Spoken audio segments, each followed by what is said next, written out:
नमस्कार, बहुत स्वागत है आपका इंडिया वॉइस में। मैं हूं आपके साथ प्रज्ञा मिश्रा। वक्त हो चला है उत्तर प्रदेश के इस खास बुलेटिन की, तो शुरुआत करते हैं पहली खबर के साथ। मेरठ में कांवड़ यात्रा को सुरक्षित और शांतिपूर्ण तरीके से संपन्न कराने के लिए पुलिस प्रशासन ने हाईटेक सुरक्षा व्यवस्था तैयार कर ली है। आपको बता दें, मुजफ्फरनगर बॉर्डर से लेकर शहर के प्रमुख मार्गों और मंदिरों तक 250 से ज्यादा सीसीटीवी कैमरे लगाए गए हैं। इन कैमरों के जरिए कंट्रोल रूम से 24 घंटे निगरानी की जाएगी। आपको बता दें, इसके अलावा सोशल मीडिया पर भी मैट्रिक सॉफ्टवेयर से नजर रखी जा रही है। भड़काऊ पोस्ट, अफवाह या आपत्तिजनक सामग्री मिलने पर तुरंत कार्रवाई की जाएगी।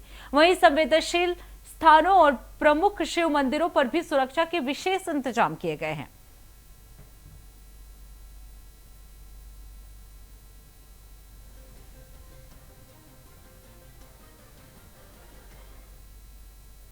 वरिष्ठ अधिकारियों के निर्देश पे एक कंट्रोल रूम है, जो जिसमें एडीजी साहब, डीआई साहब, एसएसपी साहब आपके मार्गदर्शन में पूरा कंट्रोल रूम बनाया गया है, जो basically ICCC integrated control room है, जिसमें 15 से ज्यादा एलईडी है और लाइव स्ट्रीमिंग इसमें हमारे लगभग 250 कैमरे जो आईपी कैमरे हैं, जो आईपी एड्रेस के साथ, उनकी लाइव स्ट्रीमिंग यहाँ चल रही है। यहाँ राउंड द क्लॉक टीम लगी हुई है 24 आवर, जिसमें लगातार वो बहुत माइक्रो बेसिस पे उसकी मॉनिटरिंग करते हैं और जो भी उसमें हैपनिंग होती है या कोई इवेंट होता है उसको तत्काल, क्योंकि यहाँ पे आज से ही अन्य भी विभागों के लोग, सारे विभाग के लोग यहाँ बैठेंगे और उनको कोऑर्डिनेटेड वे में उसको सॉल्व किया जाएगा।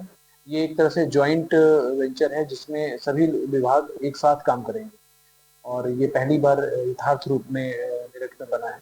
और साथ में सोशल मीडिया को भी मॉनिटर करने का प्रयास इसमें किया गया है। मैट्रिक्स सॉफ्टवेयर के द्वारा हमारी जो सोशल मीडिया और साइबर क्राइम की सेल है वो भी वहाँ पे उसको मॉनिटर करेगी, जिससे किसी प्रकार की जो अफवाह अगर कोई उड़ाता है सोशल मीडिया के माध्यम से, आजकल जिस तरह से सोशल मीडिया बहुत सशक्त हो गया है, तो उसका खंडन करना, उसका सही जो रूप है उसके समाज के सामने रखना।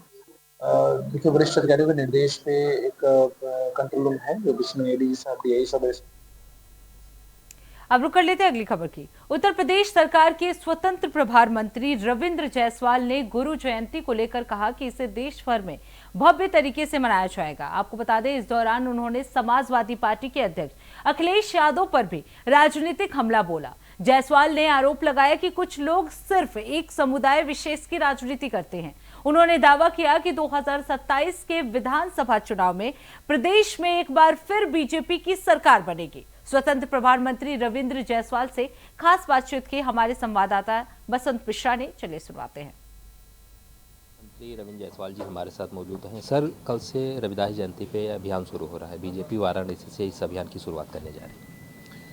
संत रविदास जी के इस पूरे देश में भारी संख्या में अनुयायी हैं। उन सब लोगों की इच्छा थी कि जब हम लोगों की जयंती मनाते हैं तो हमारे चूँकि देवता हैं और इस कारण से उनकी इस हम लोग पूरे देश भर में, प्रदेश भर में इसको अलग अलग तरीके से लोग मनाते हैं, केवल उनकी जयंती। लेकिन जन भावना को देखते हुए संगठन ने तय किया कि हम लोग पूरी इसको 6 महीने तक गांव-गांव तक जा कर के और संत रविदास जी के बारे में बताना, उनके जो जीवन में बताए गए हैं मार्ग चलने के लिए वो बताना, ऐसे करके एक यात्रा निकाली जा रही है। सर, लगातार विपक्ष आरोप लगा रहे हैं कि धर्मेंद्र प्रधान का इस्तीफा हो गया है, लेकिन अभी तक सरकार की तरफ से कोई ऐसी नीति नहीं बनाई गई जो एजुकेशन सिस्टम को और बेहतर कर सके। यह वह न पूछे जिन्होंने नकल करा के पेपर लीक करा करके लोगों की नियुक्तियाँ कर दिया, लोगों को पास करा दिया। यह भाजपा ही है। जब कोई पेपर लीक होता है तत्काल उस पर कंट्रोल करती है और कंट्रोल करने के बाद उसको निरस्त करती है। पूर्व के सरकारों में अगर पेपर लीक हो भी गया था तो निरस्त नहीं होता था। पूर्व के सरकारों में अगर पेपर लीक हो गया तो तत्काल दोबारा परीक्षा करा दिया जाए, ये नहीं रहा है। बच्चों ने साल खोया था, लेकिन वर्तमान में सरकार कटिबद्ध है। अगर कोई लीक होता है तो बच्चों का साल बर्बाद ना होने पावे, तत्काल दूसरी परीक्षा कराते हैं, पॉइंट नंबर 1। और कोई भी आदमी जो इसमें रहा है वह बख्शा नहीं जाएगा। जहाँ तक धर्मेंद्र प्रधान जी का इस्तीफा की बात है, तो धर्मेंद्र प्रधान जी के विपक्ष के नेताओं पर नहीं किए। हमारे देश के कुछ नौजवानों को, छात्रों को कुछ लोगों ने गुमराह कर रखा था। अगर उन बच्चों की जिद यही थी तो उनका समय बर्बाद न हो, बच्चों को पढ़ना चाहिए, देश सेवा करना चाहिए, तो उनकी पठन पाठन न डैमेज हो, तो प्रधान जी ने इस्तीफा दिया कि बच्चों के छात्र के हित में यह भ्रम न डालें कि विपक्ष के आंदोलन हुआ है। सर आखिरी सवाल, 27 का चुनाव नज़दीक है, ऐसे में समाजवादी पार्टी हमेशा कहती है कि 27 में पीडीए की मजबूत सरकार बनेगी और इस बार बीजेपी को हराया जाएगा। जिसके आप बात करते हैं वह शुद्ध रूप से जालीदार टोपी वाले का, जो लोग छिटदार लुंगी पहनते हैं, गले में ताबूस पहनते हैं, यह व्यक्ति सिर्फ उनके बारे में चिंता करता है, उनके बारे में राजनीति करते हैं। धन्यवाद। ये थे उत्तर प्रदेश सरकार में मंत्री Ravindra Jaiswal ji. Video journalist Harisar Batul Mishra, India Voice, Lucknow. Uttar Pradesh सरकार में मंत्री रविंद्र जायसवाल जी हमारे साथ मौजूद हैं। सर, कल से रविदास जयंती पे अभियान शुरू हो रहा है बीजेपी वाला। अब रुक कर लेते हैं अगली खबर की। जौहर यूनिवर्सिटी ध्वस्तीकरण आदेश पर रोक लगने के बाद कांग्रेस नेता मनीष हिंदवी ने सरकार पर निशाना साधा है। उन्होंने कहा कि शिक्षण संस्थानों को नुकसान पहुंचाना उचित नहीं है और शिक्षा देश की ताकत है। राम मंदिर चढ़ावे से जुड़े कथित चोरी मामले पर भी उन्होंने आरोप लगाया कि सरकार कार्रवाई नहीं कर रही है और मामले को दबाने की कोशिश हो रही है। वहीं ओम प्रकाश राजभर के बयान पर उन्होंने कहा कि कुछ दलों में बॉस कल्चर है, जबकि कांग्रेस लोकतांत्रिक पार्टी है। कांग्रेस प्रवक्ता मनीष हिंदवे से खास बातचीत की हमारे संवाददाता अजहर खान ने। पार्टी के प्रवक्ता मनीष हिंदवी हमारे साथ बातचीत के लिए मौजूद हैं। राम मंदिर प्रकरण में नई एसआईटी का गठन हुआ है, 3 वरिष्ठ आईपीएस अधिकारियों को रखा गया है। क्या लगता है अब जांच का दायरा और आगे बढ़ेगा?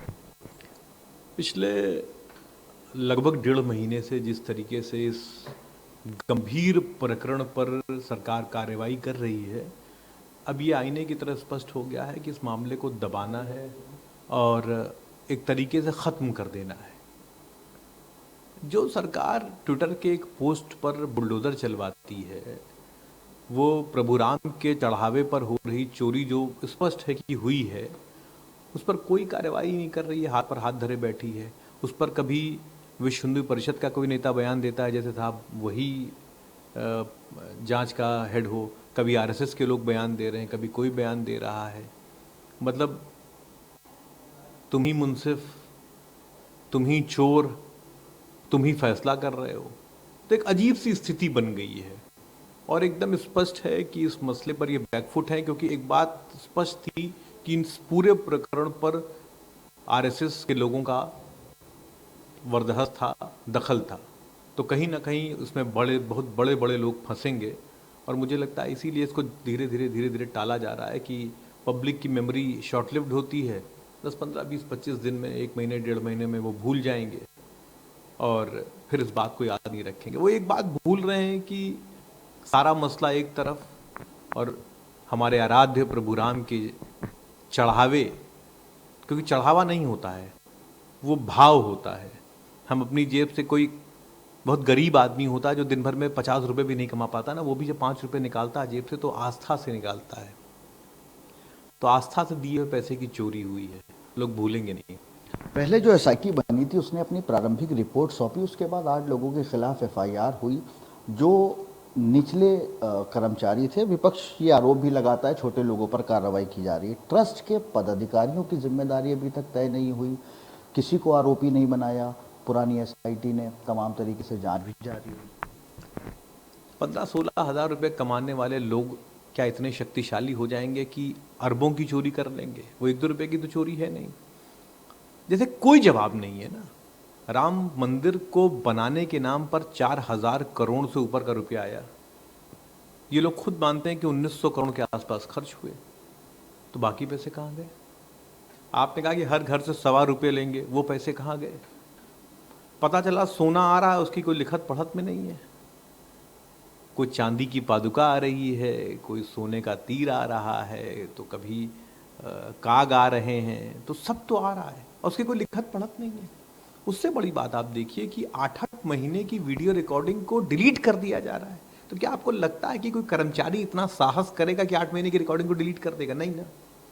तो मैंने कहा इसमें बड़े लोग इन्वॉल्व हैं और वो ऐसे लोग हैं जहां तक भाजपा की सरकार चाहेगी कि वहां तक बात न जाए। हालांकि पब्लिक की नजर में सब साफ है कि क्या हुआ, कैसे हुआ।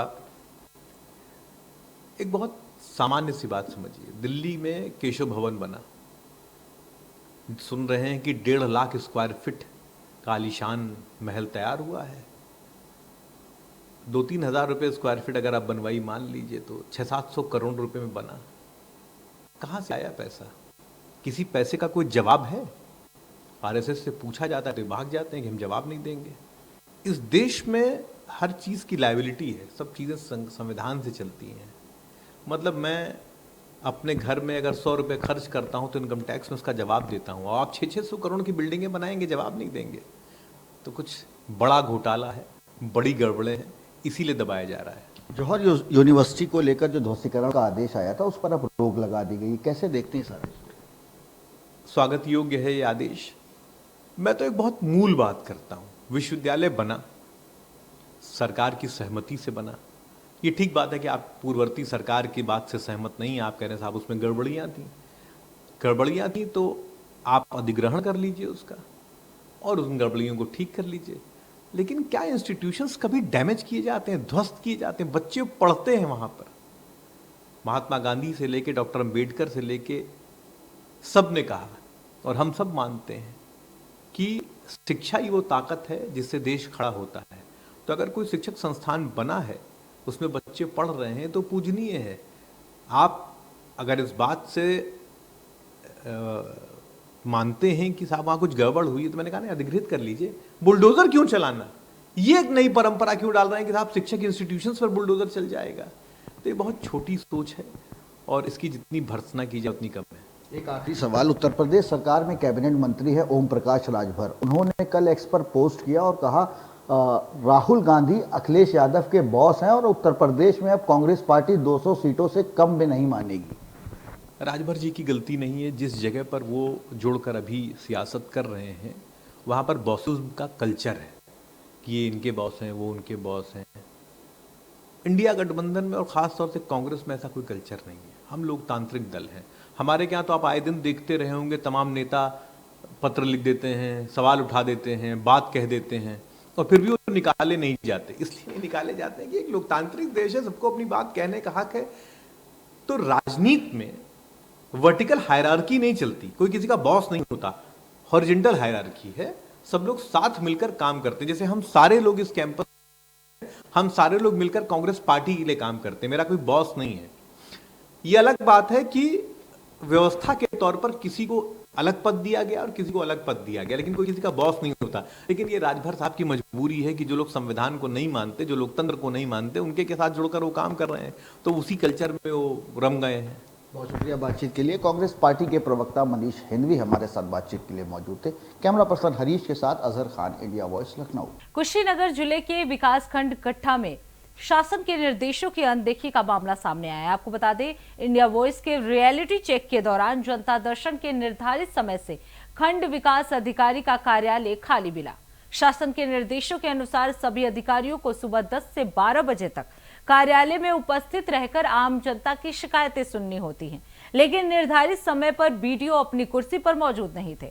इस दौरान अपनी समस्याएं लेकर पहुंचे लोग काफी देर तक इंतजार करते रहे, लेकिन उन्हें कोई अधिकारी नहीं मिला। फरियादियों ने अधिकारियों की अनुपस्थिति पर नाराजगी जताई और सवाल उठाया कि जब जनता दर्शन के समय ही जिम्मेदार अधिकारी दफ्तर में नहीं होंगे तो उनकी शिकायतें कौन सुनेगा। ये मामला प्रशासनिक व्यवस्था और शासन के निर्देशों के पालन पर गंभीर सवाल खड़े कर रहे हैं। अब इसे देखना होगा कि इस मामले में उच्च अधिकारी क्या कार्रवाई करते हैं। कुशीनगर से हमारे संवाददाता की ये रिपोर्ट देखिए। उत्तर प्रदेश शासन के निर्देशानुसार जो अधिकारी हैं वो 10 बजे से 12 बजे तक जनता दर्शन करेंगे, या कि ताकि अपने जो दफ्तर में वो बैठेंगे और जो जनता होगी वो आसानी से अपने समस्याओं को जो है अधिकारियों को बता सकेगी। इस वक्त कुशीनगर के खड्डा विकासखंड कार्यालय में हमारी मौजूदगी है। अंदर चलते हैं, देखते हैं खंड विकास अधिकारी मौजूद हैं या नहीं मौजूद हैं। तो इस वक्त हम अंदर आए हैं और खंड विकास अधिकारी का ये चैम्बर है, जान लेते हैं कि कहाँ है। खंड विकास अधिकारी हैं सर गए हैं न्यायालय में। न्यायालय गए? जी सर। कब तक आएंगे? अब कल वहाँ गए थे, अब आज वहाँ से चलेंगे, तो फिर अब देखिए आज आ जाएंगे कि कल आएंगे। अगर आज कोई काम होगा तो फिर आज भी रुक जाएंगे। आप किस पद पे? हम जो है लेखाकार के पद पर हैं। अभी बात हुई है फोन से, वो तो कह रहे हैं छुट्टी चले गए हैं, अस्वस्थ हैं। आप कह रहे हैं न्यायालय गए? और हमको यही जानकारी थी।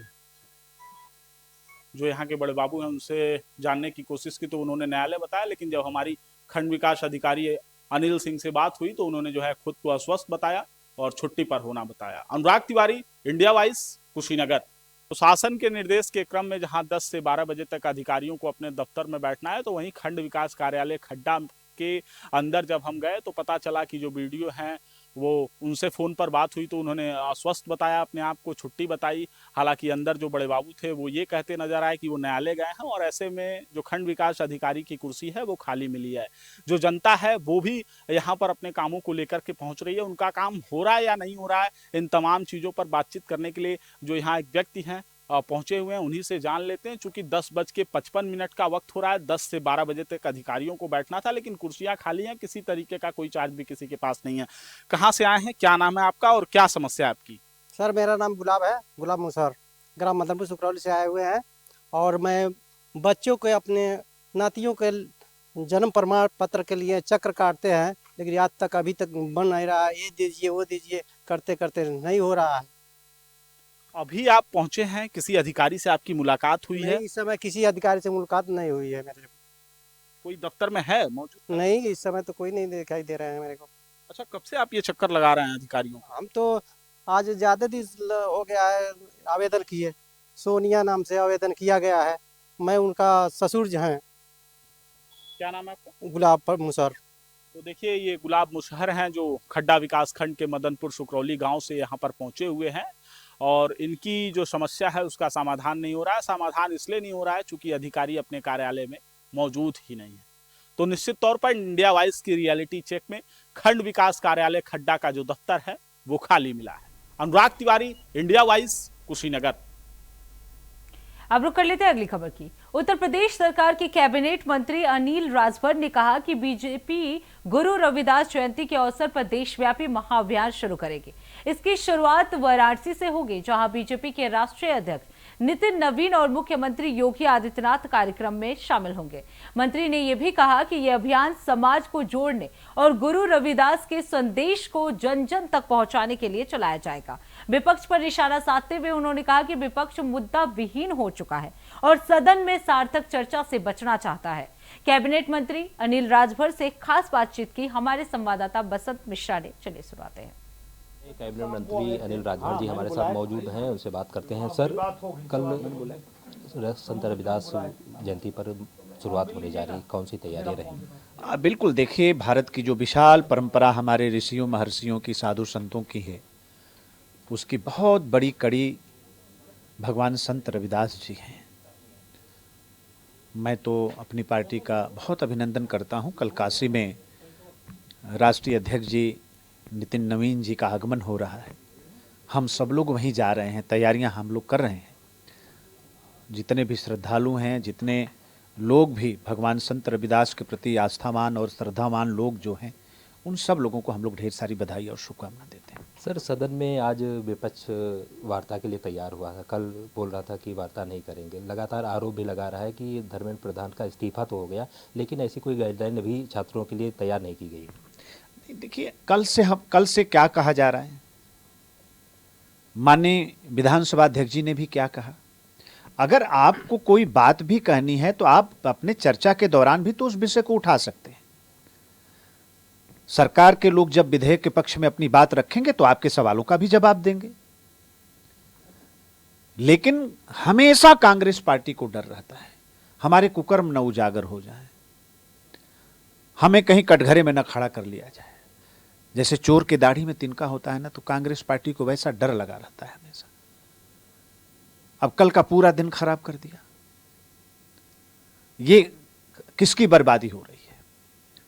आप एक तरफ तो छात्रों के आंदोलन का समर्थन करते हैं, उनके हितैषी बनने का ढोंग करते हैं, और जब शिक्षा के क्षेत्र में सुधार के लिए जब विधेयक आता है तो चर्चा से भागते हैं। तो ये दोहरा चरित्र ठीक नहीं है। अभी आज भी चर्चा शुरू होती है, देखिए क्या होता है। सर, आखिरी सवाल, धर्मेंद्र प्रधान को लेकर के राहुल गांधी ने एक ट्वीट किया है कि भारत की बर्बाद एजुकेशन व्यवस्था और उसको भ्रष्टाचार का प्रतीक बताया। नहीं, देखिए, शिक्षा व्यवस्था हो चाहे और कोई व्यवस्था हो, उसको बर्बाद करने का अकेले कोई जिम्मेदार है देश की धरती पर, वो कांग्रेस पार्टी है। अर्जुन सिंह का जमाना उनको याद नहीं होगा, कपिल सिब्बल का जमाना याद नहीं होगा। धर्मेंद्र प्रधान जी वही हैं जिन्होंने भारत की नई शिक्षा नीति बनाने का काम किया, देश में लागू करने का काम किया। और आप मैकाले के सिद्धांत पर चल रहे थे, मैकाले की शिक्षा नीति पर कांग्रेस पार्टी देश को चलाती रही। तो आपसे नहीं सीखना है। हम लोग तो धर्मेंद्र प्रधान जी का स्वागत करते हैं, राष्ट्र प्रथम के भाव से उन्होंने जिस तरह से इस्तीफा दिया, उनका हम लोग जितना स्वागत करें उतना कम है। धन्यवाद सर। वीडियो जर्नलिस्ट हरिसाद बसंत मिश्रा, इंडिया वॉइस, लखनऊ। अब रुक कर लेते हैं अगली खबर की। उत्तर प्रदेश में एक बार फिर तबादला एक्सप्रेस चला है। जी हां, प्रदेश सरकार ने भारतीय पुलिस सेवा के 15 अधिकारियों के तबादले कर दिए हैं। इन तबादलों के तहत वरिष्ठ आईपीएस अधिकारी पीयूष मौर्य को प्रयागराज का नया पुलिस कमिश्नर नियुक्त किया गया है। आपको बता दें, इस प्रशासनिक फेरबदल को कानून व्यवस्था को और प्रभावी बनाने की दिशा में अहम कदम माना जा रहा है। सरकार की ओर से जारी तबादला सूची के बाद अब संबंधित अधिकारियों को नई जिम्मेदारियां संभालने के भी निर्देश दिए गए हैं। वहीं प्रयागराज में नए पुलिस कमिश्नर की नियुक्ति को लेकर पुलिस महकमे में भी हलचल तेज हो गई है।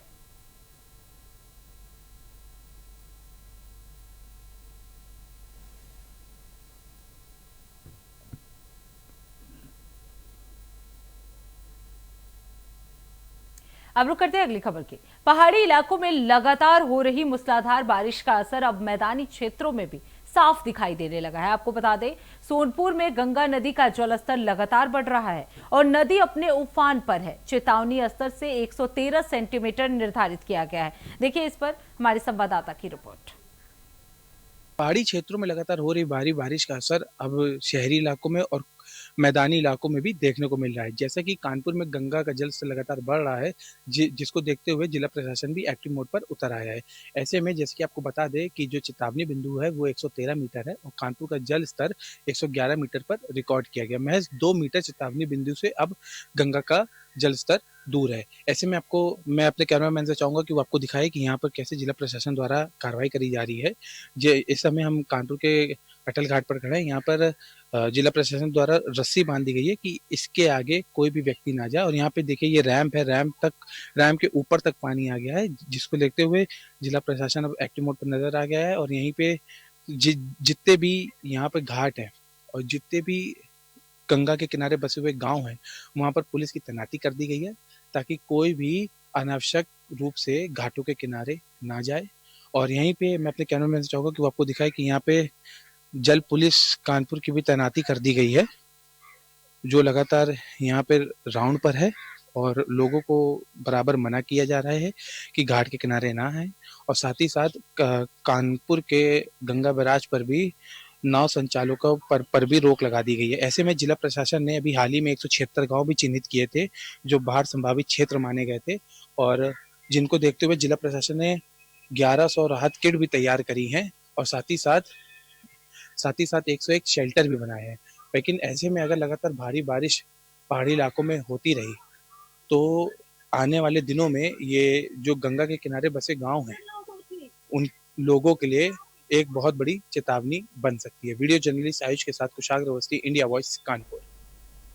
तो इसी के साथ उत्तर प्रदेश के इस खास बुलेटिन में बस इतना ही। देश दुनिया की तमाम बड़ी खबरों के लिए देखते रहिए इंडिया वॉइस। तब तक के लिए नमस्कार।